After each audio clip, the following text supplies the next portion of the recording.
So this is a crazy one. I don't know how. Whew, how am I gonna?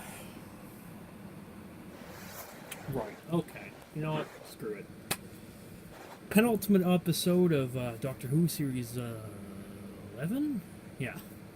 Um, we got Jodie. We got the cast. We got the Team TARDIS. We're in Norway. Loving it. Don't know if I mentioned that before. Absolutely loving it. That's the one thing I really love about this series so far, is that we're going to a bunch of interesting places. It's not just Britain or space Britain. It's a bunch of interesting places. We're going all over the world. Would be nice to see some weird Canada or America episodes in the future, but we got our American past episodes, so I'm not that, I'm not that torn up about it.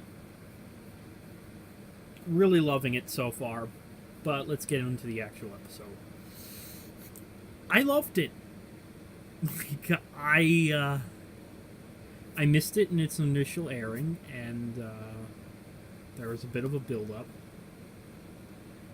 I went in this expecting not a lot, because, this episode, so far, this series has been, to me, it's Doctor Who, but there's something missing. And this episode almost single-handedly delivered me everything, almost everything, I like about Doctor Who in a single package. It was cheesy. It was fun. There was jokes. There was lore. There was a little bit of world building, and it didn't really focus too much on the world building so much as it focused on the themes and the characters themselves and how it mattered. And holy fucking shit, was it good. Like, I don't know. It's ridiculous, and I love it. It's the kind of sci-fi that Doctor Who is good at. It's the kind of sci-fi that doesn't need to make scientific sense. It doesn't need to have an explanation, because it's fantastical. Some sort of science fantasy, I guess you could call it. So I loved the idea of the mirror. The mirror was absolutely, like, the effect was freaking phenomenal. And I've always liked the idea of a mirror being like a gateway to, like, a reverse world or like another universe, and to see that brought to life in Doctor Who was pretty cool. I also like how it's not literally a portal to another universe so much as spoilers. Obviously, if you didn't catch it, there's going to be spoilers in this. It's my quick thoughts. I'm rambling about the whole episode, so of course I'm going to be going to spoiler territories. But the Solly tract punched a hole, creating the anti-zone, and that opens up a portal on both ends. And that was really cool, because here we are, we're in the middle of Norway, but we're also in reverse Norway, and we're also in this weird Stranger Things-esque underground world. I did kind of wonder how the heck Rivens, the Rivens of the Seven Stomachs, the alien, ended up in the anti-zone. And how long he's been there. That's something I'm not going to really like, that that was an unsolved mystery, and they just kind of killed him off before they could even, like, really do anything. I feel like he was literally just there to introduce the moths and the danger of the anti-zone itself, and to sort of set up more tension, more what is going on, sort of, rather than to serve an actual story purpose. That is the one thing I didn't like that much. But I kind of liked his design. I liked how goofy he was about trading and, like, having hunger. And how he referred to the string that she was going by as an umbilical. And also the weird word he used for the Sonic. He seemed to not know what it actually was, but he wanted it, and that's kind of that was kind of kooky and kind of fun. So once we get to this reverse world, that's when all the fun starts coming out, because you're like, wait a minute, is this a heaven sent sort of thing? Or rather,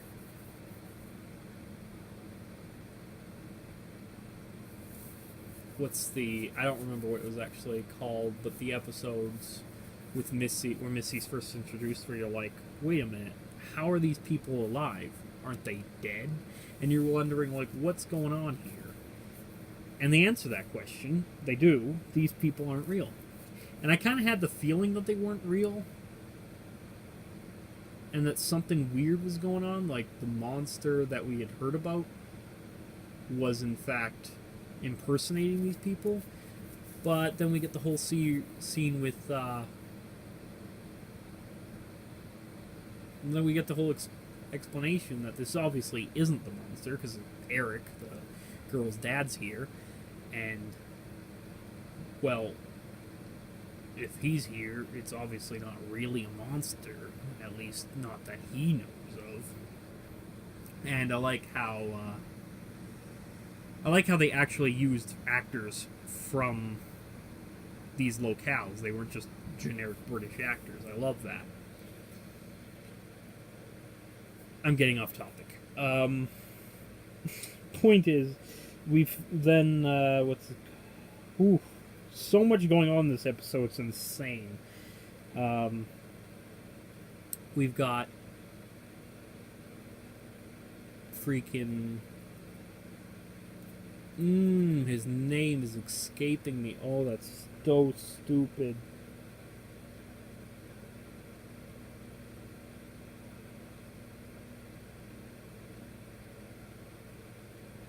Well, you know, the guy I related to last week.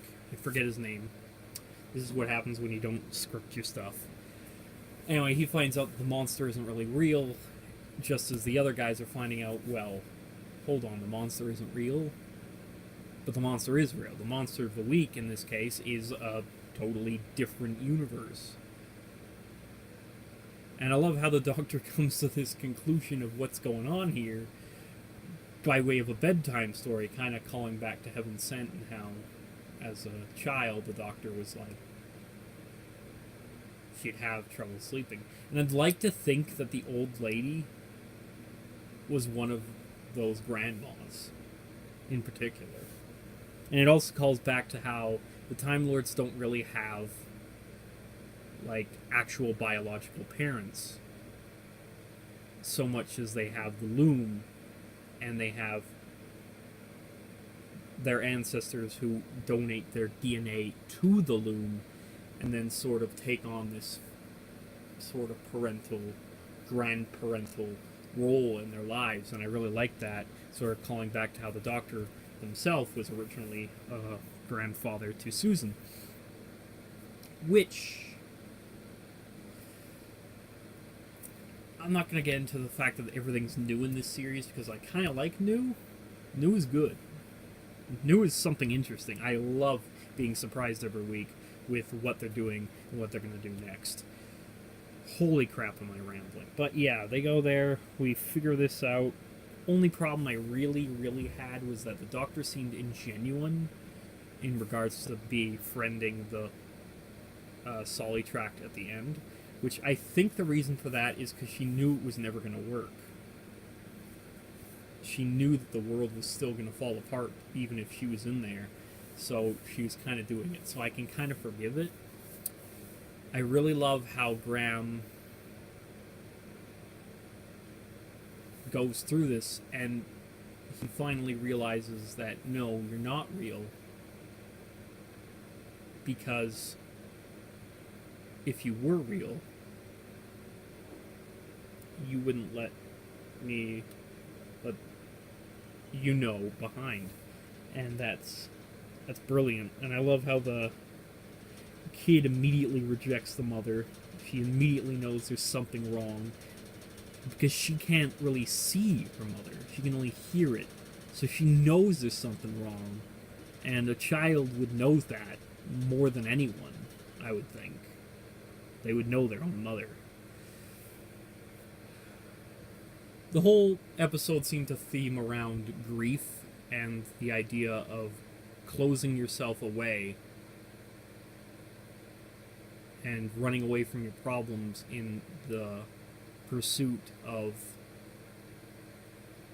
somebody that you've lost. And I think that theme really prevails throughout the entire episode in a way that I would probably like to get into in a different video where I can focus on that. But if I don't get around to it, the basic idea I think was going on is that the anti-zone represents your internal grief, the reverse zone represents wishful thinking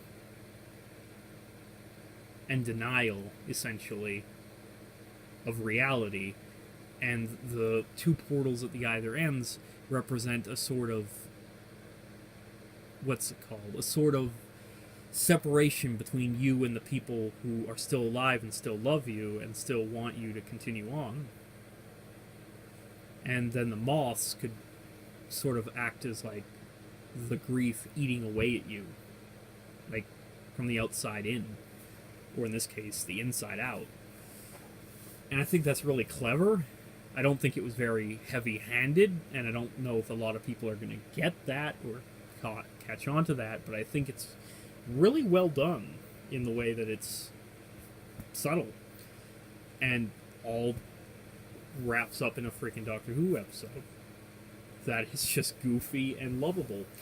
So the one thing I've not been talking about is the blind kid, Hana, or Anna, I think her name is. And honestly, at first I thought, well, she's not really acting very convincingly blind. But then when she took her sunglasses off and she started walking around and I saw her eyes, I realized, holy shit, this kid isn't acting. She's actually blind. Like, she actually literally can't see. And to find out after watching the episode that she is actually factually not able to see, she is factually blind, she's a blind actress, was, well, mind-blowing and a very positive moment for me, because I was like, wow, that's really cool of them to have included her in this project.